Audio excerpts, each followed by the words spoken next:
আমি বুঝতে পারিনি তোমার ছলনা, আর তুমি বুঝতে পারোনি আমার প্রেম। অন্ধ আমরা দুজনেই ছিলাম, যেমন অন্ধ ছিল আমার চোখ, তেমন অন্ধ ছিল তোমার বিবেক। এক সময় ভেবেছিলাম তুমি সবার মতো নও, তুমি অনেক আলাদা, তুমি আমার ভরসা, তুমি আমার শান্তির জায়গা।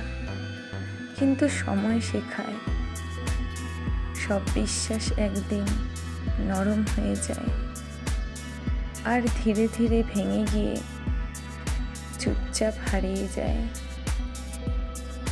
এই পৃথিবীতে সেই সবচেয়ে বেশি ধোঁকা খায় যে মানুষকে নিঃসন্দেহে অন্ধের মতো বিশ্বাস করে।